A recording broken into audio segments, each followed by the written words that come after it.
Bonsoir à tous, bienvenue à ce séminaire, ou plutôt à ce webinaire de la FEF concernant la MASH et les nouveaux traitements qui sont en train d'arriver. Je m'appelle Laurent Castera, je suis hépatologue à l'hôpital Beaujon à Paris et j'ai la chance d'avoir deux collègues, euh, Jérôme Boursier, qui est professeur d'hépatologie à Angers, et Cyrielle Cossy, qui est professeur d'endocrinologie aux Hospices civils de Lyon. Euh, donc Jérôme va commencer et nous parler de la sélection des patients. Donc Jérôme, je te passe la parole et nous garderons du temps à la fin pour la discussion, environ une quinzaine de minutes. Merci Laurent et bonsoir à tous. Alors c'est vrai que maintenant que des traitements sont disponibles, la question qui pose c'est comment identifier au mieux les patients. Donc voilà mes liens d'intérêt. Hop là.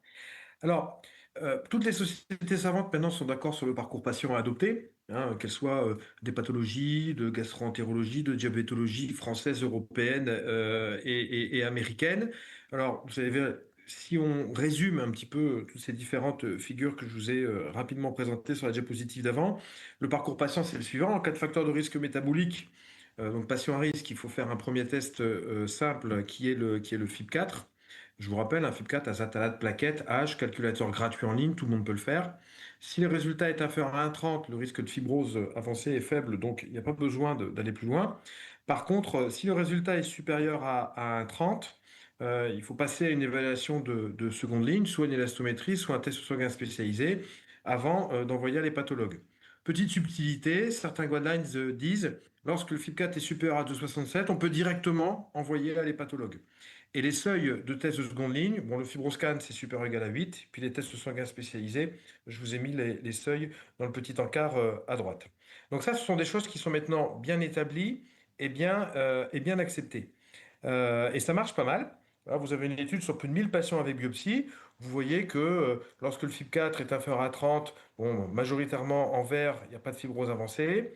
Lorsque le FIB4 est élevé, mais que le fibroscan est inférieur à 8, pareil, majoritairement plus de 80% des patients qui sont F0, F2. Et quand votre FIB4 est élevé, puis votre fibroscan, puis votre fibrotest ici, ou votre fibroscan, votre fibromètre ici, bon, voilà, c'est enrichi en patients F3, F4. Donc cet algorithme-là permet vraiment d'identifier les patients qui ont des hépatopathies fibrosantes qui nécessitent d'avoir un avis spécialisé en hépatogastroentérologie. La question maintenant, est-ce qu'on peut faire mieux? Déjà, on peut travailler sur les facteurs de risque métabolique. Je rappelle que la MASLD, la définition, c'est la présence d'une stéatose en dehors de toute consommation excessive de boissons alcoolisées et d'autres causes de stéatose, avec au moins un des 5 critères du syndrome métabolique. Alors pour autant, est-ce qu'il faut dépister tous les patients qui ont une stéatose avec une hypertension, ou une stéatose avec une dyslipidémie, ou une stéatose avec une hyperglycémie? Donc on commence à avoir des données. Là, c'est l'étude LiverScreen, c'est une grande étude européenne de dépistage de la fibrose qui a été menée sur 35 sites dans 9 pays européens, 60 000 participants invités, près de 30 000 plus de 30 000 qui ont accepté l'invitation et qui ont fait les examens. Et vous voyez, sur ce graphique, vous avez la prévalence d'une dureté hépatique augmentée à plus de 8 kPa en fonction des critères métaboliques, donc 0, 1, 2, 3 ou 4. Et vous voyez que plus on cumule les critères métaboliques et plus on a un risque d'avoir une dureté hépatique augmentée. Et en bleu, c'est chez les patients qui ont une consommation d'alcool considérée comme modérée. Et en rouge, c'est les fameux seuils de méta-LD ou d'ALD. Donc vous voyez que l'alcool, ça augmente encore plus le risque d'élasticité hépatique. Donc ça, c'était assez connu. Mais dans cette étude, ce qui est intéressant, c'est qu'on a regardé le poids des différents facteurs de risque. Et vous voyez ici, en termes d'odds ratio, vraiment les facteurs qui sont les plus associés à l'augmentation de la dureté hépatique, c'est l'obésité, les anomalies du bilan hépatique, élévation de la gamma-GT et des transaminases. Donc, ne jamais négliger des perturbations du bilan hépatique. Ça peut être l'arbre qui cache la forêt, c'est fréquent, mais c'est associé aussi à des hépatopathies fibrosantes et le diabète de type 2. Bon, à ceci près, petite subtilité que je voulais vous montrer dans le tableau de droite, c'est que on sait que l'obésité, ça peut créer des faux positifs d'augmentation de dureté hépatique. Donc, ce qui est intéressant dans ce papier, c'est qu'ils ont fait une analyse de sous-groupe chez les patients qui avaient un BMI inférieur à 36 pour essayer de limiter ces faux positifs. Et vous voyez que l'obésité, qui était en top one dans la population globale, l'odds ratio diminue. et devient moins important que la gamme AGT, revient à la hauteur du diabète de type 2. Ça reste un facteur indépendant, mais attention, on en parlera tout à l'heure, aux patients obèses, risque de surestimation de la dureté hépatique par des artefacts de mesure. Donc, cette étude, qu'est-ce qu'elle nous apprend? Obésité, diabète de type 2, anomalie du bilan hépatique, cumul des facteurs de risque métabolique. Ce sont autant de sous-groupes où on a plus de risques de trouver des patients avec une hépatopathie fibrosante. Et là, c'est assez intéressant. C'est une autre étude qui a été publiée il y a quelques années où les auteurs ont essayé de combiner ces différents facteurs, le sexe, le diabète, le tabac, l'âge, le tour de taille, dans des, euh, dans des algorithmes qui ressemblent un petit peu à ce qu'on voit en cardiovasculaire en score. Et donc, moi, j'avais trouvé cette approche assez intéressante de combiner les différents facteurs, donc quelque chose d'assez visuel qui permet vraiment en rouge d'identifier les patients les plus à risque. Ce qui montre bien que la population cible, c'est surtout le cumul des facteurs de risque qui fait qu'on a le plus de risques de trouver de patients avec une dureté hépatique élevée.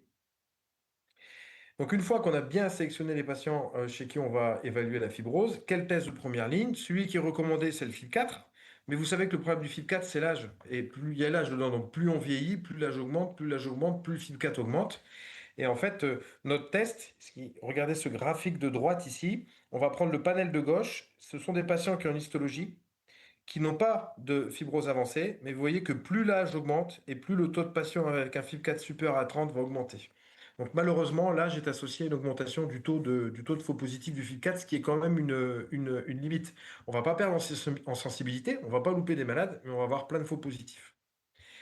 Et je vous montre les résultats d'un autre travail qui montre aussi qu'on a un petit problème de sensibilité avec le FIB4. Quand on prend le FibroScan comme référence, si vous prenez les patients qui ont un FibroScan supérieur à 15, vous en avez 40% qui ont un FIB4 en fait inférieur à 1,3.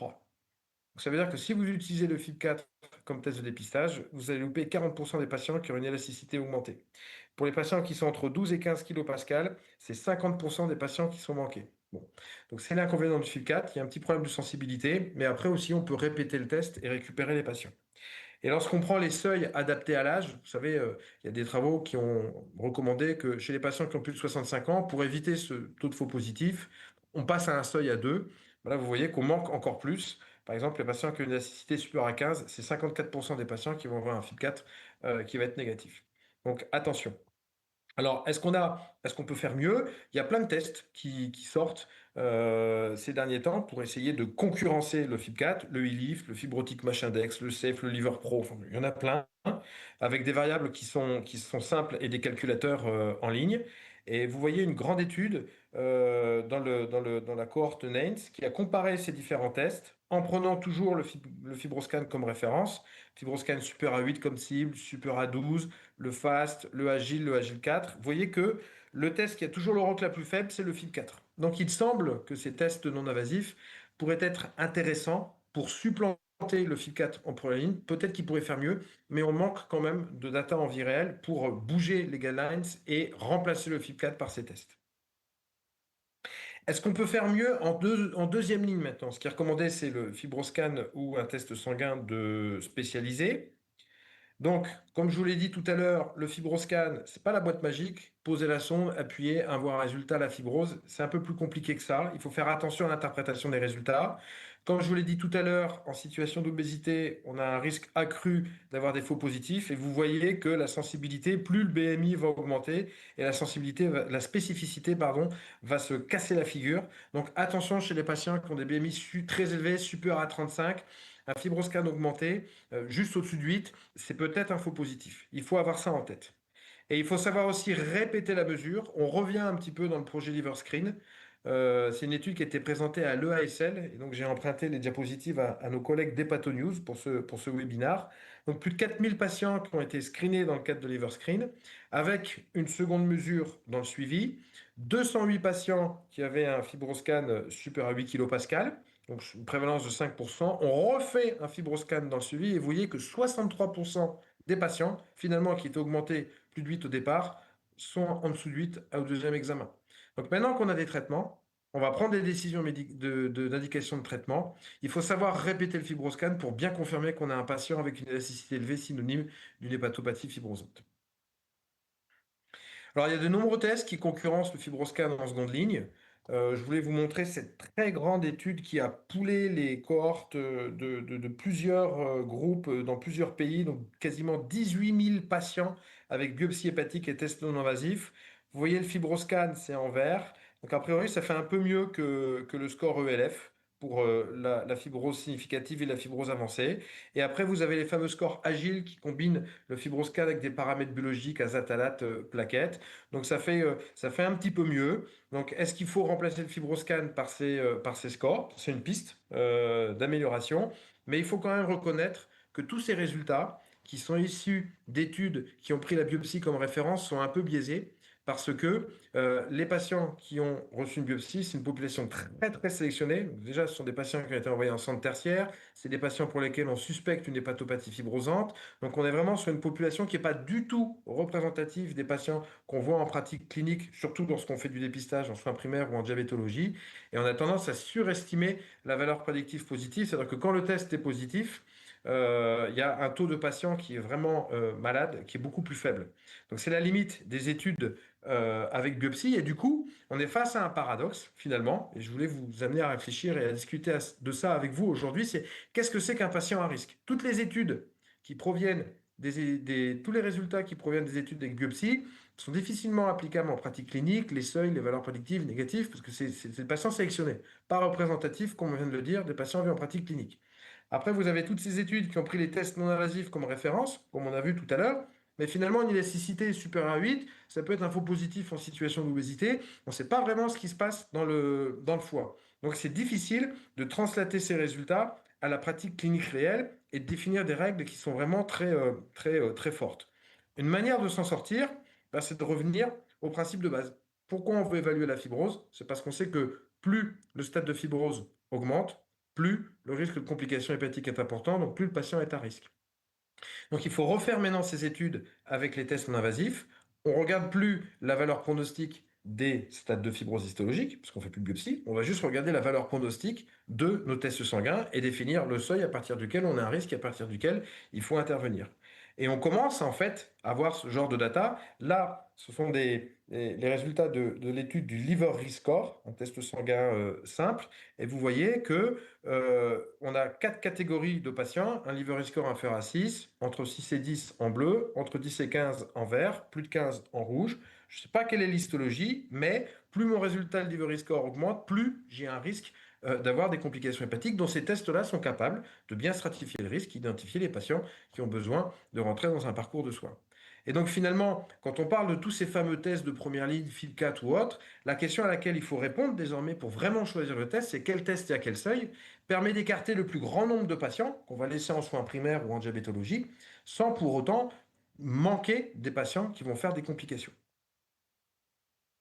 Et on a des datas. Là, je vous montre les résultats d'un grand registre anglais où on a évalué la valeur pronostique du FIB4 chez à peu près 20 000 patients. Donc là, c'est la répartition des patients sur les trois groupes de FIB4. Vous voyez qu'il y avait 66% des patients qui avaient un FIB4 inférieur à 1,30. Donc avec le FIB4, on écarte 2 tiers des patients. Et en termes de complications hépatiques, on voit bien que les patients qui ont un FIB4 supérieur à 2,67 ce sont bien les patients à risque, mais il y a 27% des complications qui surviennent dans ce groupe, il y a 38% des complications qui sont dans le groupe intermédiaire, et il y a quand même 1 tiers des complications qui surviennent dans le groupe FIB4 inférieur à 30. Donc ça écarte des malades, mais quand même, on loupe des patients qui vont faire des événements cliniques. Donc deux options, répéter le test pour essayer de les récupérer quand le FIB4 va augmenter, ou alors trouver un test qui permettra d'être un petit peu plus sensible. Et je pense qu'aujourd'hui, on a besoin de ces datas, comparaison directe des tests simples, en prenant les événements cliniques comme endpoint pour pouvoir définir quel est le test le plus intéressant pour la pratique clinique. Pareil pour la seconde ligne, finalement, quand on oublie F2, F3, les seuils de fibroscan et qu'on réserve en termes de complications, résultat d'une étude faite chez 1400 patients de la cohorte américaine, vous voyez que finalement, le seuil de fibroscan à partir duquel on commence à avoir une augmentation significative du risque de complications, c'est 10 kPa. Avant, on disait en dessous de 8, pas de fibrose avancée, au-dessus de 12, fibrose avancée, entre les deux, zone grise, on ne sait pas trop, il faut faire d'autres tests. Finalement, si on raisonne en termes de complications, À partir de 10, il y a un risque. Et c'est probablement à partir de là qu'il faut traiter. Et en termes d'évaluation de seconde ligne, tout à l'heure on avait dit est-ce que l'Agile 3 Plus va apporter un petit peu plus que le FibroScan? Vous voyez qu'en termes de ROC, pour prédire les événements, la différence elle est quand même pas très très marquée, c'est quelques centièmes de ROC. Et en termes de profil, finalement, l'Agile 3 Plus, c'est pas très très différent du FibroScan. Là vous avez la répartition des patients dans les trois catégories, c'est assez similaire. Et là vous avez l'incidence en fait en fonction des trois catégories d'Agile 3 et de FibroScan, c'est pas très très différent non plus. Donc peut-être qu'en diagnostic, on améliore un peu en combinant le fibroscan avec des paramètres biologiques, mais en termes de prédiction, ça se traduit peut-être pas par un bénéfice vraiment majeur. Et finalement, notre dureté, ah bah, elle veut dire beaucoup, et ça sert peut-être pas à grand-chose de la combiner avec d'autres paramètres.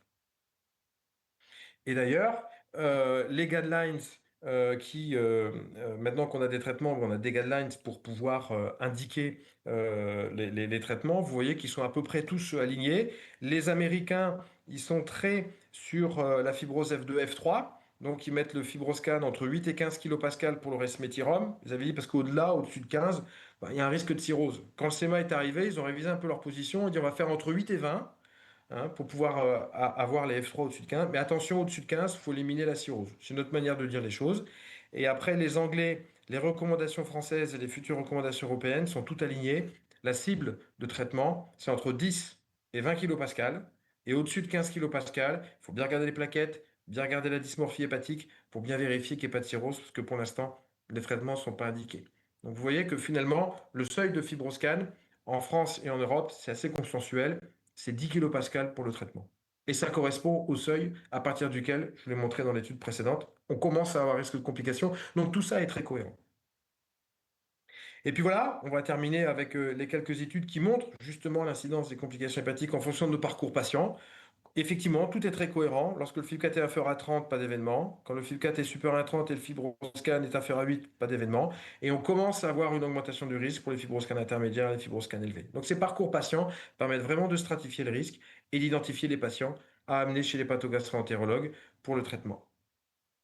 Pareil, dans une large étude de 13 000, une collaboration internationale avec 13 000 patients MASL, vous voyez que lorsque les tests sont invasifs, FibCat inférieur à 30, fibroscan inférieur à 8, vous avez 0,5 complications à 5 ans, fibroscan intermédiaire 1, et surtout, lorsque le FibCat est supérieur à 2,67 ou lorsque l'élasticité est supérieure à 12, là vous avez vraiment une augmentation du risque de complications à 11, et c'est vraiment ce groupe-là à risque qu'il faut absolument amener vers le traitement.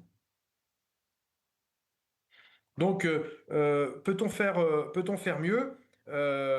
Excusez-moi. Les algorithmes, les guidelines sont quand même bien établis. C'est assez cohérent. Bien sûr qu'on peut faire un petit peu mieux, mieux identifier les facteurs de risque métabolique, peut-être améliorer le test de Purmaline, mais les améliorations, elles sont quand même, je pense, à la marge. Le concept est là, il est fort, on a des datas, il est bien démontré. Je vais terminer avec une étude une étude qui montre que finalement, si on veut faire mieux, bah, c'est qu'il faut mettre ça en place. Étude présentée à l'EASL il y a 15 jours, essai randomisé contrôlé, deux bras chez les patients diabétiques. On va soit faire un fibroscan à tout le monde, soit faire du soin courant comme on fait aujourd'hui. Et les résultats sont assez édifiants. 318 patients randomisés dans le bras fibroscan pour tous, 316 patients randomisés dans le bras soins courants. Vous voyez que quand on fait un fibroscan à tout le monde, chez les patients diabétiques, encore une fois, on trouve des patients cirrhotiques, 12, on trouve des patients F2, F3, 62. Par contre, en soins courants, quand on travaille comme aujourd'hui, eh ben, il n'y a que 13 évaluations de la fibrose et à la fin, zéro diagnostic de cirrhose, zéro diagnostic de fibrose F2, F3. Donc finalement, si on a un message à faire passer aujourd'hui, les traitements sont disponibles. Si on veut aller chercher les patients, eh ben, la principale chose à faire, bah, c'est de mettre en place ces algorithmes, c'est de faire de la communication, d'embarquer les soins primaires, d'embarquer tous nos collègues diabétologues, de travailler en cheville avec les hépatogastro pour pouvoir mettre en place ce parcours patient qui nous permettra d'identifier les patients, de les traiter avec les nouvelles molécules avant qu'ils n'arrivent au stade de cirrhose décompensée et de carcinome hépatocellulaire. Voilà, je vous remercie.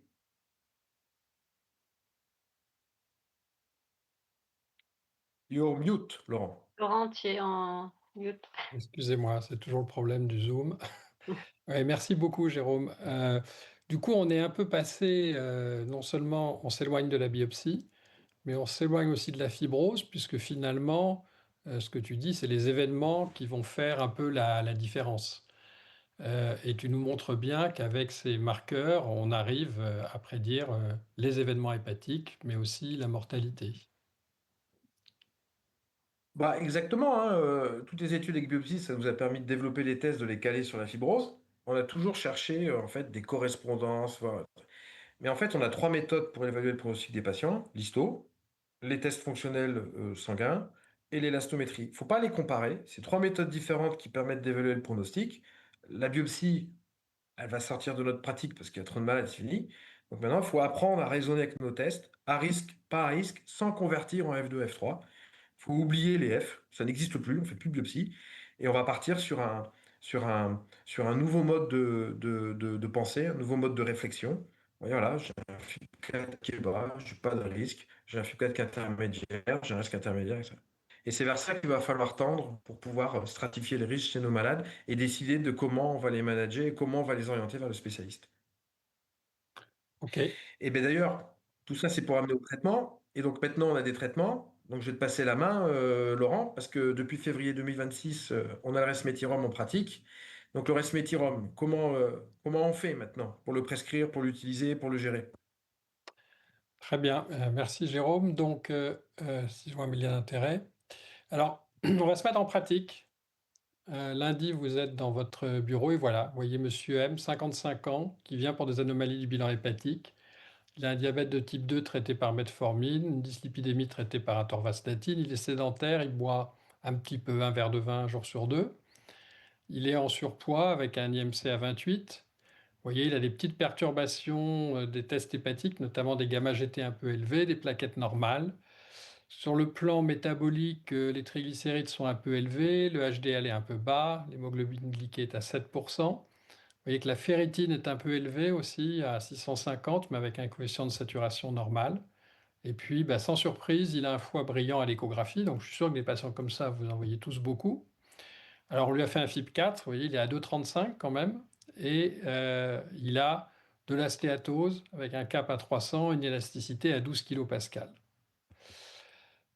Si on regarde les recommandations de l'ISOL, celle publiée il y a 2 ans maintenant, bah, c'est un candidat pour le resmetirom. Alors, juste avant de rentrer dans le vif du sujet, comment ça marche le resmetirom? Donc, son récepteur, c'est un mécanisme assez original. Il a une activation sélective du récepteur thyroïdien bêta qui est au niveau du foie. Et en fait, ça permet d'augmenter la bêta-oxydation des acides gras, diminuer la lipogénèse hépatique de novo, augmenter la clairance des lipoprotéines. Et le résultat de tout ça, c'est que ça diminue l'accumulation des lipides dans le foie et en fait la stéatose hépatique. Il y a par ailleurs une diminution de la lipotoxicité, une diminution de l'inflammation et une diminution aussi de l'activation des cellules étoilées. Et le résultat de tout ça, c'est qu'au niveau de la mâche, il y a une amélioration histologique, à la fois de la stéatose, de l'inflammation, qui est le driver, et puis de la fibrose, mais également des effets extra-hépatiques bénéfiques, notamment sur les lipides, avec diminution du LDL, de l'ApoB et des triglycérides. Alors, je vous résume les essais de phase 3 qui ont été publiés maintenant il y a plus de 2 ans. Vous voyez un design assez simple. Je ne vais pas approfondir par manque de temps, mais placebo versus 2 bras, un bras à 80 mg et un bras à 100 mg, et un endpoint, le critère de jugement que je vais vous montrer tout de suite, à 52 semaines. Je vous rappelle que tous ces essais, c'est ce qu'on appelle la Subpart H, continuent ensuite, une fois qu'on a eu l'approbation conditionnelle, pour montrer qu'il y a un effet en termes de progression vers la cirrhose et aussi sur les événements hépatiques, comme nous a mentionné déjà Jérôme. Alors, les critères définis par la FDA, résolution de la NASH, vous voyez, c'était significatif dans les 2 bras, entre 26 et 30% versus moins de 10% pour le placebo. Amélioration de la fibrose un petit peu inférieure, ce qui est normal, ce qui est le cas dans tous les essais, 24 et 26% versus 14%. Alors, comment est-ce qu'on peut extrapoler finalement ces essais de phase 3 et les appliquer à la vraie vie? Je vous rappelle les caractéristiques des patients. Vous voyez, sans surprise, ils ont une cinquantaine d'années, il y a un peu plus de femmes, un IMC à 35 parce que c'est majoritairement des Américains, 2/3 de F3 et l'élasticité hépatique était aux alentours de 13 kPa. Mais n'oubliez pas qu'ils ont été présélectionnés sur le score CAP à 280, l'élasticité hépatique à 8,5 et des plaquettes supérieures à 140 000. Alors, je suis désolé parce que là, je cours après on a un petit problème technique. Il faut désactiver sur la présentation le mode parce que sinon, je ne contrôle rien du tout. Un petit clin d'œil à ce qui se passe ce soir. C'est un jour un peu particulier, je crois le 11 juin. Et méfiez-vous de l'effet corner. Pourquoi? Parce que la tendance des essais de phase 3, c'est des populations super sélectionnées. Et donc, on voit les patients dans les coins, mais pas une répartition en fait de vraie vie et homogène. Alors, l'indication du resmétirome depuis février, vous voyez, par la Haute Autorité de Santé, sous le nom de Resdifra, association avec un régime alimentaire et de l'exercice physique pour le traitement des adultes atteints de MASH avec fibrose hépatique avancée, donc F3. Alors, juste, je vous rappelle bien sûr que les mesures hygiéno-diététiques sont toujours à l'ordre du jour, que ce soit le régime, notamment méditerranéen, éviter les aliments ultra transformés, faire de l'exercice et éviter l'alcool et le tabac. Et l'objectif est de perdre 7 à 10% du poids, ce qui est possible avec, par exemple, la chirurgie bariatrique ou l'exercice. Donc l'accès précoce, il est encadré. Vous voyez que ça correspond à des adultes, à des patients avec MASH avec fibrose F3 et surtout absence de cirrhose. Donc comment est-ce qu'on va éliminer tout ça? Alors déjà, on commence en pratique par être sûr que le patient n'a pas d'autre cause de maladie du foie et notamment pas d'hépatite B, pas d'hépatite C, une hépatite auto-immune. La ferritine, on ne va pas rechercher l'hémochromatose. Clairement, quand la saturation de la transférine est à 30% dans ce contexte, c'est lié à la MASH et il n'y a pas besoin de faire un test génétique. Et l'alcool. Alors, je vous ai dit, boire un verre de vin un jour sur 2. Quand on regarde en fait de façon un peu plus approfondie, ça c'est une étude scandinave du groupe d'Alexander Krag. Et vous voyez, chez un millier de patients MASLD, donc ils évaluent leur consommation par un audit, donc c'est un petit peu mieux qu'un interrogatoire. Quand on fait un score PET, phosphatidyléthanol, c'est un score sanguin, vous voyez que si on prend un seuil à 20, qui est un seuil un peu bas, on en a 40% en fait qui seraient maintenant ce qu'on appelle des méta-LD, c'est-à-dire qu'ils ont des facteurs de risque métabolique, mais une consommation d'alcool un peu à risque. Si on augmente le seuil à 80, on est environ 10%. Des résultats similaires ont été montrés aussi dans une autre étude autrichienne. Vous voyez, là, on avait à peu près 25%. Donc clairement, on a entre 10, 20, 30% de patients qui ont probablement une consommation d'alcool, mais le traitement n'est pas non plus très urgent. Et on peut recommander aux patients de diminuer sa consommation, mais ça ne va pas empêcher de le traiter. Alors, la fibrose avant traitement, Jérôme vous l'a déjà dit, la biopsie hépatique n'est plus obligatoire. Ça, c'était la surprise de l'approbation avec la FDA. Et on utilise maintenant les méthodes non invasives. Alors, vous voyez qu'il y a beaucoup de recommandations. Je ne vais pas vous les détailler toutes, et Jérôme l'a déjà fait dans un tableau. Je vais juste revenir un peu sur les recommandations initiales de la SLD. Vous voyez où ce qui était ciblé, c'était 8 à 15 kPa. Je ne vous parle pas de l'élasto-IRM parce qu'en France, personne n'utilise. Et en fait, le seuil retenu pour éviter la cirrhose, donc c'est 20 kPa. Et ensuite, on peut traiter entre 15 et 20 en fonction de ce que le clinicien va décider. Donc entre 8 et 20. Et puis il y a des recommandations d'experts américains, là encore, eux qui disent entre 10 et 20. Comme vous l'a dit Jérôme déjà, en fait, en dessous de 10, il ne se passe pas grand-chose. Et vraiment, moi, je suis assez convaincu qu'avec 8, on va traiter trop de patients. Pourquoi? Parce que déjà, il y a une variabilité. Ça, c'est des résultats qui ne sont pas encore publiés, mais qui ont été présentés à la SLD l'année dernière. Vous voyez, plus de 1000 patients non traités à qui on a fait l'élastométrie en moins d'un an. Et en fait, vous voyez que ceux qui sont le plus variables, c'est ceux qui sont un petit peu au-dessus de 10 et encore plus quand ils sont à 20. Néanmoins, le coefficient de variation intrapatient, vous voyez, il est inférieur à 30%, qui sont les critères de qualité du FibroScan. Également, on l'a dit, il y a des faux positifs. Ça, c'est une étude, vous voyez, chez des patients diabétiques, environ 1 millier lors de leur rétinopathie. On leur a fait un fibroscan, 16% ont eu une deuxième visite parce qu'ils avaient une élasticité supérieure à 8 kPa. Quand on a refait l'élastométrie, finalement, il y avait 45% de faux positifs. Donc, plus le seuil est bas, effectivement, plus on a le risque de faux positifs. Alors, n'oubliez pas les autres facteurs confondants, l'obésité, bien sûr, plus l'IMC est élevé, bien sûr les transaminases très élevées, la prise de nourriture, l'alcool, je vous ai dit, et les causes beaucoup plus rares. Donc comment réconcilier les... Là, je ne contrôle plus rien. La présentation avance toute seule. Est-ce que c'est possible en régie de pouvoir juste décocher la case qui évite que ma présentation avance toute seule? Donc, en gros, on vous l'a déjà dit, vous voyez, ça, c'est des recommandations qui ont été présentées il y a 15 jours à Barcelone, les nouvelles recommandations de l'EASL mises à jour. Et globalement, en dessous de 10, on ne va pas traiter les patients. Et au-dessus de 10, entre 10 et 15, c'est les meilleurs patients pour le traitement. Au-dessus de 15, il faut quand même se méfier qu'il n'y ait pas une cirrhose.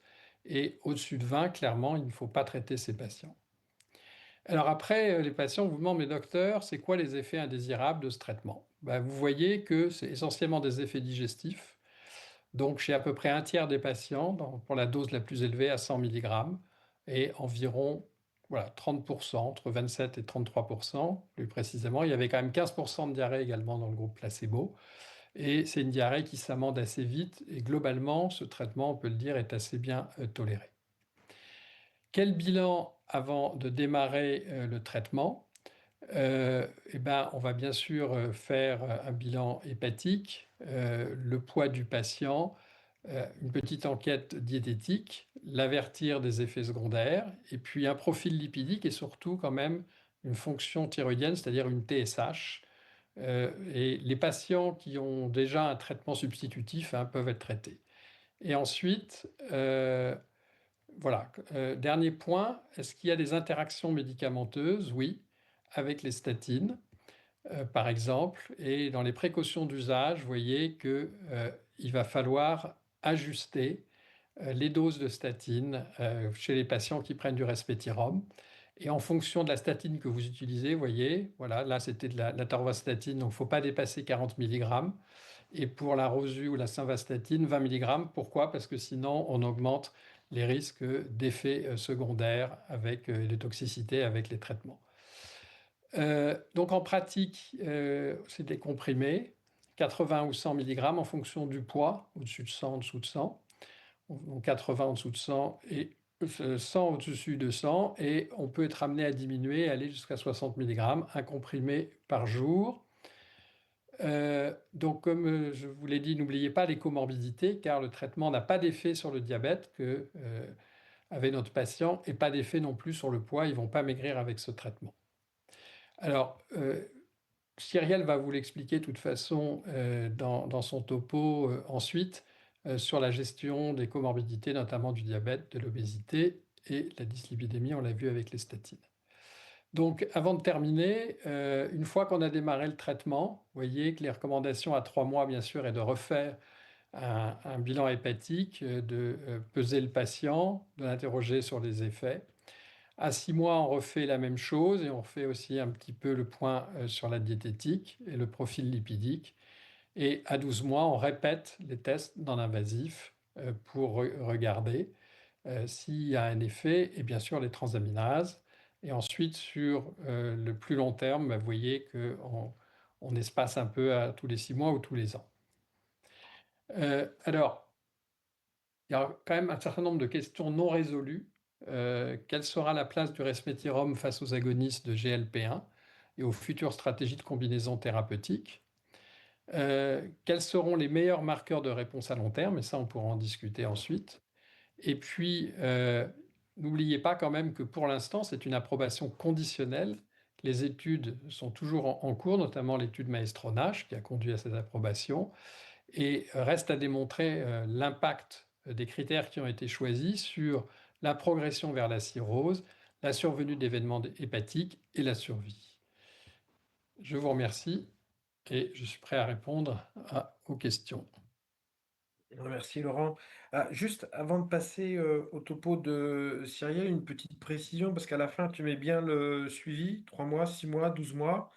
À quel temps on décide de l'efficacité ou pas du traitement?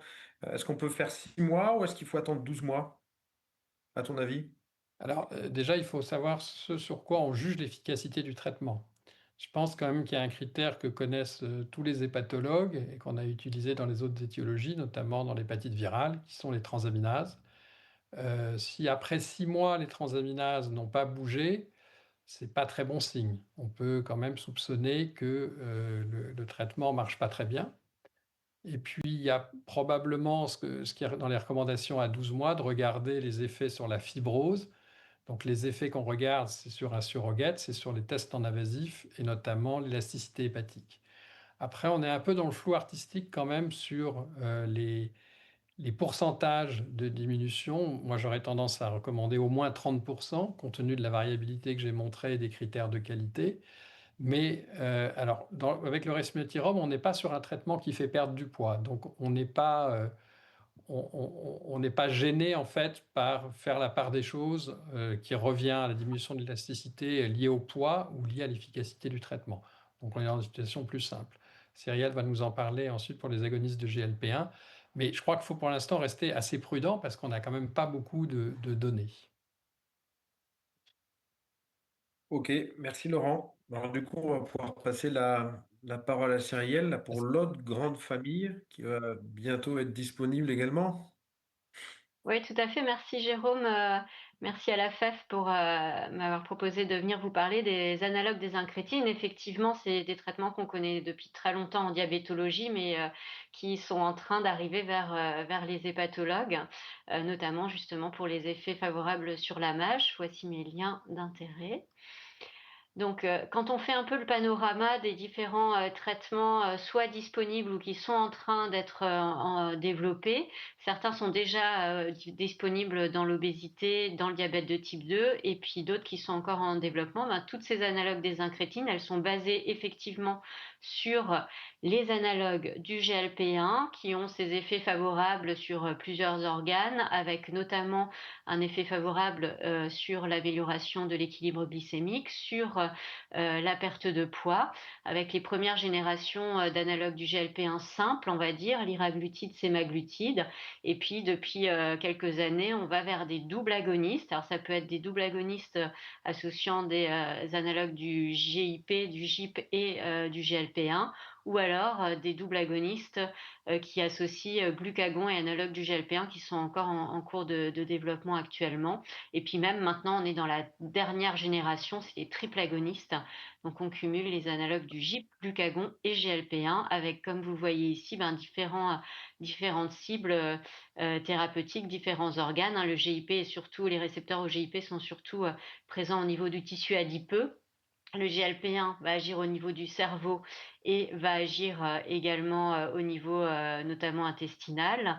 Et le glucagon, lui, va avoir plutôt un effet direct au niveau hépatique. Le GLP-1 agit également, bien entendu, sur la sécrétion d'insuline au niveau des cellules bêta-pancréatiques. Alors, effectivement, le rationnel pour aller tester ces incrétines dans le traitement de la NASH, c'est l'avantage de la perte de poids avant tout, puisque on a ce dogme qui reste encore vrai que finalement, il faudrait arriver à perdre, on va dire environ 7 à 10% du poids corporel hein, pour espérer avoir une résolution des lésions histologiques de MASH et même une résolution, une amélioration des lésions de fibrose. Et comme vous le voyez, là, dans cette revue, on a repris un peu les pertes de poids observées donc chez des patients MASH, avec MASH, et le sémaglutide arrive à atteindre ce seuil de 10% de perte de poids. Le double agoniste GIP-GLP-1 tirzépatide également, et vous voyez qu'on se rapproche de plus en plus de l'efficacité qu'on peut obtenir avec la chirurgie bariatrique. et ça va avoir un intérêt. Notamment, ça a été positionné sur les dernières recommandations européennes sur l'optimisation du traitement des patients diabétiques de type 2. Alors attention, dans ces cas-là, les indications des doses sont pour le sémaglutide et l'iraglutide un peu plus faibles que la dose sémaglutide 2,4 qui est maintenant donc approuvée par l'Europe, le EMA et la FDA. Et vous voyez qu'aux doses plus fortes également, ça peut être des options pour prendre en charge l'obésité. Cette slide, vous l'avez vue tout à l'heure, un peu zoomée sur les recommandations mises à jour. Effectivement, le domaine évolue. Maintenant, il y a 2 traitements approuvés, le sémaglutide 2,4 mg en injection sous-cutanée et le resmetirom. La bonne nouvelle, effectivement, c'est que c'est des traitements qui peuvent être initiés sans avoir besoin forcément d'avoir recours à une biopsie hépatique. Les conditions d'approbation sont similaires, hein. Ce sont pour les patients atteints de MASH avec fibrose F2 ou F3. Là, ce qu'on a essayé de faire dans les recommandations européennes, c'est effectivement d'essayer un petit peu de guider le choix du praticien, en sachant que on est encore au tout début de l'histoire. Il n'y a pas d'études comparatives face à face dans un essai pour comparer l'efficacité de l'un de l'autre. Et comme l'a souligné Laurent tout à l'heure, ben, les études sont encore en cours. Les phases 3 des 2 médicaments qui ont une approbation conditionnelle sont encore en cours. Néanmoins, on voit bien que finalement, si on a un profil cardiométabolique, on va dire dominant, un diabète qui est très mal équilibré, un poids très important, ça va être plutôt un argument pour aller plutôt dans une première intention proposer un analogue du GLP-1 et donc le sémaglutide. Et le rationnel pour tout ça, c'est effectivement l'étude Essence, donc la phase 3 réalisée chez des patients atteints de MASH avec fibrose F2 ou F3. L'étude est une étude randomisée contrôlée contre placebo. Vous voyez que comme pour toutes les études avec le sémaglutide, on réalise en premier lieu une titration. Donc ça, c'est important. On part toujours de doses plus faibles que la dose efficace, avec des paliers toutes les 4 semaines pour atteindre la dose maximale efficace, qui est 2,4 mg sous-cutanée. C'est la même dose que celle qui est également approuvée dans le traitement de l'obésité. Et l'étude nous a donné ses résultats intermédiaires après 72 semaines de traitement pour étudier l'efficacité sur la MASH. Mais comme on vous l'a dit, c'est une étude qui est encore en cours, comme pour le resmetirom, pour regarder les événements, l'amélioration sur les événements cliniques ou la progression de la cirrhose.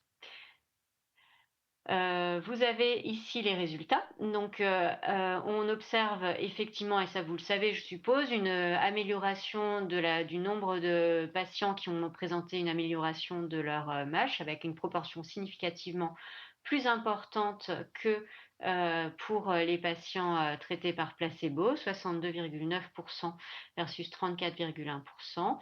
Et le deuxième critère de jugement principal, qui était l'amélioration de la fibrose sans aggravation de la MASH, est également significative, 37%, donc en nombre une proportion moins importante, mais néanmoins significativement plus importante que pour placebo. Je vous ai déjà dit, la perte de poids moyenne chez les sujets traités était d'environ moins 10,5%, et donc c'est ce qui a conduit à l'autorisation conditionnelle en Europe et aux États-Unis. Ce qui est important de remarquer également, c'est qu'effectivement, pour le suivi, il n'y aura pas forcément besoin de répéter non plus de biopsie hépatique. Et vous voyez que finalement, on peut se baser sur une réponse, en tout cas sur l'amélioration des mesures d'élasticité mesurées par FibroScan, avec dès la 48e semaine, une diminution déjà significative chez les patients traités par sémaglutide versus placebo et qui se continue à 72 semaines. Une autre question qui est vraiment importante, c'est finalement, est-ce que cet effet sur le foie, cet effet sur l'amélioration histologique des lésions de MASH et de fibrose passe exclusivement par la perte de poids, ou est-ce qu'il pourrait y avoir un mécanisme, on va dire, propre du traitement sur le foie spécifiquement, en sachant, comme je vous le disais, que le dogme, c'est qu'il n'y a pas de récepteur des analogues du GLP-1 au niveau des hépatocytes. Et ce que l'on voit ici, c'est que dans une analyse de médiation, donc c'est des analyses statistiques qui ont repris les données des patients traités dans l'étude de phase 3 Essence. Si on essaye de déduire quelle est la part en fait qui est médiée ou liée à la perte de poids et quelle est la part dans la résolution de la mâche qui est indépendante de cette perte de poids, eh bien vous voyez que finalement il y a les deux. Il y a un effet indépendant et un effet dépendant de la perte de poids. Donc il semblerait qu'il y ait quand même des choses qui vont se passer au-delà de la perte de poids. Et c'est la même chose pour l'amélioration de la fibrose. C'est un peu moins clair, mais je vous le rappelle, la proportion de patients à cette phase intermédiaire qui ont atteint une résolution de la fibrose, une amélioration d'un grade de fibrose, pardon, était un petit peu moins importante. Donc on peut être en limite quand même de ce qu'on peut faire avec ces analyses statistiques, qui sont des analyses secondaires, qui étaient une analyse qui était préspécifiée dans l'étude. Alors la dernière nouveauté dans cette question finalement de l'effet direct ou indirect des analogues du GLP-1 sur les effets hépatiques vient d'études toutes récentes qui finalement nous pointent d'une part effectivement un effet qui serait plutôt indirect sur tout l'effet favorable métabolique, une amélioration de l'inflammation du tissu adipeux, une amélioration de l'appétit, donc une perte de poids, une suppression du coup du flux d'acide gras libre qui va pouvoir être stocké au niveau hépatique. Mais cette année, on a également une étude assez novatrice qui nous montre finalement qu'il peut y avoir effectivement un effet direct sur les récepteurs du GLP-1 qui sont situés au niveau du foie, mais au niveau des cellules sinusoïdales endothéliales. Donc ça peut avoir un effet. On ne sait pas encore si c'est un effet très fort ou pas, mais en tout cas, voilà, on a des nouvelles données sur l'impact du GLP-1 dans le foie. Alors, vous avez déjà vu les recommandations de prescription concernant le resmetirom dans les recommandations mises à jour de européennes conjointes ASL, EASD, EASC qui ont été présentées effectivement à Barcelone il y a 15 jours. On a également la colonne avec le sémaglutide. Les petits points de subtilité qui vont être importants, c'est d'éviter les interactions médicamenteuses et notamment chez les patients diabétiques de type 2 qui seraient déjà traités par des antidiabétiques avec des mécanismes d'action similaires. Je pense notamment aux inhibiteurs des DPP4, donc la sitagliptine par exemple. Et puis bien entendu, ceux qui sont déjà sous d'autres analogues du GLP-1, on ne va pas en associer deux ensemble, ça n'a pas de sens et ça peut majorer également les intolérances digestives. Pas d'autres interactions particulières avec les autres traitements, mais sachez quand même que du coup, on a un effet hypoglycémiant assez important avec une diminution de l'hémoglobine glyquée et que si les patients, notamment diabétiques de type 2, sont traités par des sulfamides hypoglycémiants ou de l'insuline, il peut y avoir un surrisque d'hypoglycémie chez ces patients-là, pas du fait spécifiquement du traitement, mais du fait du meilleur équilibre où il faut ajuster les doses de ces traitements hypoglycémiants qui sont les sulfamides et l'insuline. Sinon, pour le reste, pas de choses particulières. Et effectivement, comme l'a dit Laurent, il y a des effets indésirables potentiels du sémaglutide qui sont très bien connus. Ce sont des effets indésirables non sévères généralement, qui sont plutôt gastro-intestinaux, des nausées, parfois des vomissements, des ballonnements abdominaux et puis soit diarrhée, soit constipation en fonction des patients. Ça concerne environ un tiers des patients. C'est surtout à l'initiation. Ça s'amende avec le temps. C'est pour la raison pour laquelle on réalise la titration pour que les patients puissent justement pour mitiger les effets indésirables. En ce qui concerne la surveillance du traitement par analogue du GLP-1, eh bien là c'est assez simple, on se cale sur le même timing et c'est la raison pour laquelle je vous montrais la diminution des mesures d'élasticité dès 12 mois. Finalement, ça va être plus simple de faire pareil pour les deux traitements avec une réévaluation à 12 mois qui se colle quand même assez bien à la pratique clinique. Pensez à évaluer aussi la force musculaire, il y a un risque de sarcopénie, notamment si les patients perdent beaucoup de poids, et une vigilance également sur le statut vitaminique, également pour les très bons répondeurs qui pourraient avoir une perte de poids rapide, avec également une vigilance sur les fonds d'œil qui sont à réaliser. Je vais accélérer un petit peu pour qu'on puisse avoir le temps de discuter. D'autres traitements sont en cours. Je vous ai parlé des doubles agonistes, GIP-GLP1. Donc le tirzépatide, effectivement, a montré une efficacité pour les résolutions de la MASH avec un effet dose dépendant versus placebo, donc toujours chez des patients MASH F2, F3, et un effet avec une augmentation une proportion plus importante de patients qui ont une résolution de la fibrose comparé au placebo. Mais cet effet-là va devoir être confirmé dans un essai de phase 3 qui est actuellement en cours et qui compare le tirzépatide, le triple agoniste rétatrutide versus placebo.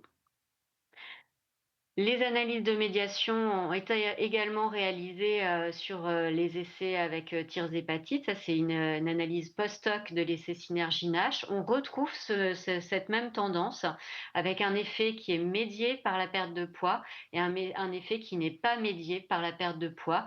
Donc voilà, même dans cette étude-là, qui est un peu plus limitée en termes de puissance statistique, on retrouve cela. Par contre, pour la fibrose, il n'y a pas vraiment d'effet clair sur un effet indépendant de la perte de poids. En revanche, ce que l'on observe, c'est que l'amélioration de la fibrose semble être largement plutôt médiée par l'amélioration de la quantité de graisse hépatique et notamment la normalisation en dessous du seuil de 5% d'IRM-PDFF. Et très récemment, donc, on a les nouveaux doubles agonistes qui sont plutôt les GLP-1 glucagon, avec le rationnel que le glucagon vraiment pourrait avoir une action sur le métabolisme hépatique directement par l'activation des récepteurs du glucagon qui sont présents au niveau hépatique. Et je voulais vous montrer cette étude Synchronize MySLD qui vient d'être présentée dimanche dernier au Congrès américain de diabétologie, où là, c'est une étude assez particulière puisque c'est le survodutide, qui est un double agoniste glucagon-GLP1 qui est développé également dans l'obésité, avec une étude de phase 3 qui a inclus des patients avec une obésité, mais également à risque de MASLD sur la base de tests non invasifs. Ça pouvait être le LF, les mesures d'élasticité ou l'IRM-élastographie. Certains avaient une MASH confirmée par biopsie. Et là aussi, ce que l'on nous montre, c'est que ce traitement, bien sûr, induit une perte de poids significative comparée aux patients traités par placebo, mais surtout, vous voyez, le critère de jugement, le co-critère de jugement principal, c'était la diminution de plus de 30% de la graisse intrahépatique mesurée par IRM. Et là, vous voyez qu'on atteint plus de 84% des sujets ont atteint ce critère, et on sait que c'est un critère qui est associé aux améliorations histologiques. L'étude de phase 2 a montré également des résultats encourageants pour l'amélioration de la NASH et de la fibrose, et c'est un essai de phase 3 également en cours pour les patients atteints de MASH F2, F3 et avec cirrhose compensée. Donc c'est ma dernière slide.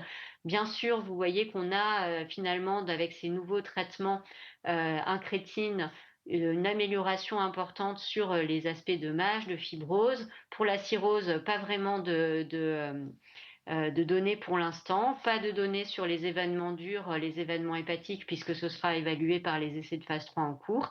Néanmoins, n'oubliez pas que l'intérêt aussi de ces analogues du GLP1, c'est tout le profil cardiométabolique, avec notamment une diminution du risque des événements coronariens, le MACE, hein, les événements cardiovasculaires majeur, et puis également l'amélioration de l'apnée du sommeil, par exemple, qui a été démontrée pour le tirzépatide chez les patients atteints d'obésité, et bien sûr l'amélioration glycémique avec un effet aussi très probablement favorable au niveau rénal. Voilà, donc je vous remercie pour votre attention, et donc on va passer maintenant aux questions. N'oubliez pas non plus de nous faire passer vos questions dans le chat, hein, pour qu'on puisse les faire remonter. Je crois qu'il y avait déjà des questions éventuellement à remonter. Je vais prendre la première. Une des questions très pratiques, c'est de savoir quels traitements sont disponibles et quels sont les AMM et est-ce qu'il y a des traitements, ces traitements sont-ils disponibles en ville? Surtout, je pense pour Laurent, le resmetirom, est-ce qu'il est disponible en ville? Non, il n'y a pas d'AMM, il y a un accès précoce, ce qui s'appelle un AP2, et ça veut dire que ces médicaments, pour l'instant, ne sont pas disponibles en ville. Et ils sont disponibles, comme je l'ai montré, chez les patients F3, MASH F3 adultes sans cirrhose. Alors pour le semaglutide, je peux répondre, oui, il est disponible en ville, non remboursé dans l'indication de l'obésité, depuis peu, pour l'obésité, on a un remboursement mais qui est restreint, globalement aux mêmes indications que pour la chirurgie bariatrique, c'est-à-dire des IMC supérieurs à 35 avec comorbidité ou bien un IMC supérieur ou égal à 40 avec une restriction, d'initiation. Il faut que ce soit des médecins spécialisés, de l'obésité, des nutritionnistes. Ça peut aussi être des médecins qui pratiquent au CHU, dans des centres de rééducation un peu vastes. On nous parle de quand même de l'hépatogastro, de la diabéto, de l'endocrino, la nutrition, où il faut être attaché à un centre expert. Mais donc pour l'instant, le remboursement n'est pas encore effectif, pour la MASH. Mais néanmoins, avec l'indication plus de 35 plus comorbidité, la MASH en fait partie, donc ça peut être une option, par ce biais-là. Bah, justement, ouais, Cyrielle, donc la mâche, bon, les analogues du GLP-1 dans la mention obésité, le remboursement, si j'ai bien compris, sera effectif le 15 juin. Il Oui. se peut caler sur les mêmes critères que la chirurgie bariatrique, donc BMI supérieur à 40 ou 35-40 avec comorbidité.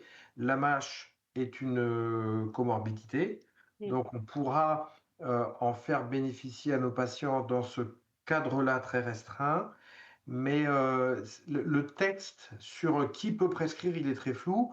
On voit bien qu'ils veulent borner ça, compte tenu de tous les effets secondaires, à quand même des médecins un peu spécialistes. C'est pas trivial de prescrire les analogues GLP-1, quand même beaucoup d'effets secondaires, carence, sarcopénie, lithiase, etc. Mais la mention, c'est médecin travaillant dans un centre de l'obésité ou au CHU. C'est vraiment réservé qu'aux spécialistes, qu'au centre de l'obésité, ou le fait, par exemple, de travailler dans un CHU à côté d'un centre de l'obésité, ça ouvre la prescription. C'est un peu flou, je trouve, comme... Tu as raison, c'est flou. Je voulais juste faire une précision, c'est les 2 traitements, hein, tirzépatide et sémaglutide qui sont remboursés dans l'obésité, parce que j'ai parlé que du sémaglutide, donc c'est important de le préciser. C'est un sujet à discussion effectivement et à interprétation bien sûr, parce que il y a cette notion de médecin praticien au CHU. Je pense qu'il faut vraiment, en tout cas numéro un, la condition de prescription, c'est vraiment quand même d'avoir engagé des patients dans des modifications du mode de vie efficaces. Ça reste la base également pour les patients atteints de MASH comme on l'a souligné. Donc ça, c'est très important quand même de s'assurer qu'il y ait une prise en charge nutritionnelle.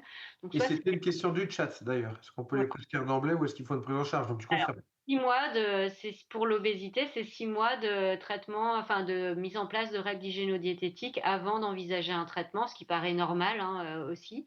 C'est important également pour, l'efficacité, du traitement qui sera forcément meilleure. On ne règle pas tous les problèmes avec le médicament. Il faut quand même regarder s'il n'y a pas des problèmes de comportement alimentaire, par exemple. Et après, je pense que c'est vraiment à chacun de savoir si, voilà, s'il a les ressources et qu'il est, capable de promouvoir ces changements du mode de vie et d'accompagner le traitement et de suivre le patient aussi sur, la tolérance et l'accompagnement, Heu, c'est possible de l'initier quand on travaille au CHU. Je pense qu'il faut vraiment, avoir mis en place des binômes avec, les collègues nutritionnistes ou les collègues qui s'occupent, de l'obésité dans vos centres pour être sûr que, voilà, les choses soient bien faites. Voilà le message clé, je pense, à faire passer ce soir. Mais c'est vraiment, je pense, une très bonne chose pour nos patients d'avoir, ces opportunités-là et d'avoir ces indications. Bah, ce qui veut dire, Laurent, on dit qu'on va avoir le choix entre deux médicaments maintenant, le resmetirom, éventuellement les analogues du gel, enfin, les incrétinomimétiques. Mais ça va être assez restreint quand même pour nous, parce qu'il faut effectivement avoir un parcours patient, ou alors des collègues, il va avoir un effet entonnoir quelque part sur les analogues du GLP-1. Donc on va être plus facilement prescrire du resmetirom, non?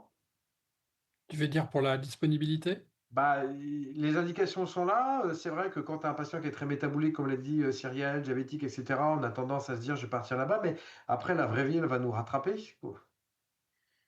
Bah, pour l'instant, ils ne sont pas à disposition. Après, par exemple, chez les patients diabétiques, bon, il y a un certain nombre qui sont traités par agonistes de GLP-1. S'ils ont du sémaglutide, on peut éventuellement augmenter la dose si on pense qu'ils ont une MASH. Hmm. Alors, juste un commentaire d'ailleurs. On parle tout le temps de MASH, mais vous avez vu que la MASH, elle a peu été escamotée avec les tests en invasif, parce qu'il n'y a aucun test en invasif qui permet vraiment de faire le diagnostic de MASH. Alors bien sûr, s'ils ont des transaminases élevées et une élasticité à plus de 10 kPa, il est probable qu'ils aient une MASH, mais on n'en est pas certain. Et même si les transaminases sont normales, je pense que ça n'empêche pas de traiter non plus, hein. Ça, c'est un message aussi important. Il ne faut pas forcément que les transaminases soient très élevées pour traiter les patients. Et du coup, il y a une question quand même importante, sur effectivement beaucoup de patients et en particulier en France, les patients, atteints de diabète de type 2 qui ont, une surpoids, une stéatose hépatique sont souvent traités par analogue du GLP-1. C'est une vraie question. Est-ce que si on est déjà à 1 milligramme, de sémaglutide ou sur déjà un autre traitement, est-ce qu'il vaut mieux associer un autre mécanisme d'action et aller vers le resmetirom ou est-ce qu'on augmente la dose? C'est vraiment, je pense, au cas par cas, mais il faudra faire attention aux conditions de remboursement. Enfin, si on veut augmenter la dose, il faut que les patients, voilà, soient dans les critères d'IMC de remboursement. Un des autres points, c'est que le tirzépatide, lui, est remboursé également maintenant pour l'indication du diabète de type 2, où là, on n'a pas ce problème de dosage. Donc c'est des discussions à avoir, je pense, entre les binômes hépato-diabéto pour essayer de trouver la meilleure solution pour le patient. Mais on a maintenant beaucoup de solutions et il faut vraiment réfléchir à toutes les options possibles. Eh ben, justement, les options possibles, là, on a les traitements de l'obésité médicamenteux dont les indications sont calées sur celles de la chirurgie bariatrique. À part, je veux pas me faire opérer, je préfère un traitement médicamenteux. Comment on peut réfléchir entre les deux, d'après ton expérience, Cyrielle? C'est vraiment au cas par cas ou alors il y a quand même des situations où il vaut mieux pencher vers une chirurgie plutôt que vers un traitement médicamenteux? Bah, c'est vrai que c'est devenu vraiment une décision partagée avec le patient. Ça dépend aussi de l'histoire. On a surtout là vu ces derniers temps, il y a même une étude qui est parue dans le JAMA qui montre effectivement que les procédures de chirurgie bariatrique finalement, sont réduites en ce moment. Je pense que c'est un effet un peu qui va se décaler dans le temps. Ce qu'on ne sait pas, c'est l'effet à long terme. Il y a probablement des patients qui vont, petit à petit rééchapper au traitement ou qui auront plus envie de garder un traitement au long cours. Qu'est-ce qui va se passer si on arrête? On sait que l'arrêt du traitement conduit à généralement une reprise pondérale et je pense que la chirurgie bariatrique, elle va garder sa place, sur des trajectoires un peu plus longues ou des patients qui auront, pas finalement réussi à maintenir une perte de poids ou qui auront repris du poids et qui finalement, seront dans une étape secondaire. Et puis, il y a voilà aussi ceux pour qui la chirurgie va avoir un effet métabolique autre que juste cibler le foie. Si on peut quand même aussi espérer avoir, parfois une rémission du diabète, on peut avoir, d'autres aspects qui permettraient aux patients de réduire aussi leur prise de médicaments. Donc c'est vraiment maintenant devenu, une décision, partagée avec le patient, individualisée comme tu dis, en leur donnant les options et les pour et les contre et puis le patient, est aussi à même, souvent de décider dans quelle stratégie il veut s'engager en sachant qu'il y en aura peut-être pas une, mais plusieurs séquencées. Mais Cyrielle, si je puis commenter, quand même, la réalité, c'est que dans les services des pathologies, il y a assez peu de patients qui sont des bons candidats pour la chirurgie bariatrique. Toi, forcément, tu as un biais de recrutement et ces patients sont adressés, mais moi, je vois parmi les nôtres, je dirais que c'est moins de 10%. Et même ceux qui seraient sur le papier des bons candidats, souvent, en fait, ils ont peur de l'opération, hein. C'est un vrai souci. Alors, c'est une peur qui n'est pas forcément justifiée, hein, mais en tout cas, quand on leur dit il y a finalement une injection ou une opération, en général, ils vont choisir l'injection. Oui, je pense qu'effectivement, mais c'est d'où vraiment tout l'intérêt d'avoir ces traitements, c'est de pouvoir, leur proposer maintenant des choses alternatives et effectivement, vos patients sont pas les mêmes, que ceux qu'on peut voir, nous, en diabéto-nutrition. L'important aussi, je pense, c'est vraiment pour nous tous et comme l'a dit Jérôme, identifier les patients assez tôt, pour vraiment pouvoir, mettre en place les traitements de la MASH, au stade F2 ou F3, là, pour le resmetirom, mais avant que les choses progressent et ça, c'est vraiment important. Je pense qu'on a encore beaucoup trop de patients, qu'on identifie à des stades trop tardifs actuellement et c'est dommage. Donc, il y a vraiment aussi tout l'intérêt de pouvoir les identifier à des stades pas trop avancés avant qu'ils aient, un stade F4 ou une cirrhose compensée pour pouvoir vraiment espérer, améliorer la maladie. Mais néanmoins, même si ces patients ne sont pas très nombreux, c'est important effectivement d'avoir des canaux et des collaborations et de vous les adresser parce que là, on leur rend vraiment service. Et aussi pour leur expliquer parce qu'on n'est pas forcément les meilleurs ambassadeurs de la chirurgie bariatrique. Donc c'est là où il y a un vrai rôle à jouer, comme tu disais tout à l'heure, avec des binômes, avec les diabétologues, avec les obésitologues, avec les endocrinologues. Et on en a pas tant que ça, mais le peu qu'on a, je pense que c'est important de bien les orienter pour leur rendre service. Tout à fait. Parce que quand ils sont opérés, moi j'en ai quelques-uns, c'est très spectaculaire. Je veux dire, l'amélioration, elle se voit, mais c'est aussi spectaculaire quand on regarde dans la littérature en termes de bénéfices, pas seulement au niveau du foie, comme tu l'as souligné, en termes de bénéfices de survie, de santé cardiovasculaire et sur toutes les autres comorbidités.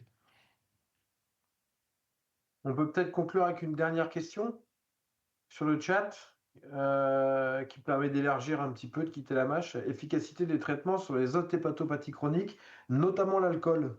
C'est intéressant comme question, ça. Alors, quand tu dis l'alcool, sur la méta-LD, par exemple, ou sur la maladie alcoolique Hépatopathie en chronique soi? de l'alcool. Alors, je ne sais pas si vous avez vu, mais il y a un papier très intéressant des Scandinaves, des Danois, là, qui vient d'être publié dans Lancet, qui montre un effet bénéfique des GLP-1 sur le craving et sur la consommation d'alcool chez des patients. Alors, ce n'est pas des patients vus en hépatologie, hein, mais sur la consommation d'alcool, mais c'est des patients qui avaient en fait des méta-LD, c'est-à-dire qu'en situation d'obésité avec une consommation d'alcool excessive. Peut-être que d'ailleurs, Cyrielle, tu veux commenter. Non, effectivement, on a ces données encourageantes, hein, sur, en tout cas, la diminution, de la consommation d'alcool pour les patients qui ont des problèmes de mésusage. Il y a aussi des données, mais alors c'est que des données, d'analyse, des données de soins rétrospectifs sur éventuellement d'autres addictions, donc ça, c'est intéressant aussi. Mais il y a des études en cours, hein, ou qui vont se lancer sur, la méta-LD, avec les analogues du GLP-1, mais on n'a pas encore de preuves solides, mais ça va venir effectivement et ça peut avoir un intérêt. Je crois qu'on est arrivé à la fin du temps de ce webinaire. Donc, il est temps de conclure. Effectivement, on a vu tous les aspects, en tout cas de la nouvelle prise en charge. Vous voyez que ça bouge beaucoup. Donc, n'oubliez pas effectivement de promouvoir le dépistage des patients avec les formes sévères pour les traiter le plus tôt possible, avec désormais plusieurs options thérapeutiques. Le resmetirom en accès précoce actuellement en France pour les patients F3, le semaglutide qui n'est pas encore remboursé pour l'indication de la MASH, mais qui peut être utilisé dans le remboursement de l'obésité avec comorbidité pour la MASH. Merci Laurent, merci Jérôme pour votre participation, merci à la FEF et merci aux sponsors qui ont supporté ce webinaire. Et n'oubliez pas le prochain webinaire de la FEF qui sera le 24 juin, toujours à 19h30 sur Zoom. La boîte à outils de l'imagerie hépatique, scanner, échographie et IRM, qui nous sera présentée donc par le réseau des jeunes. Bien sûr, n'oubliez pas le congrès de la FEF, 90e journée scientifique de la FEF qui aura lieu du 7 au 9 octobre à Strasbourg. Et puis, petit message aussi, n'oubliez pas pour ceux qui ont envie d'aller plus loin dans les connaissances des stéatopathies métaboliques, la SLD, le SLD Summit organisé par ISOL le 10 et 13 février à Berlin. Merci à tous, très bonne soirée. Au revoir. Au revoir, bonne soirée.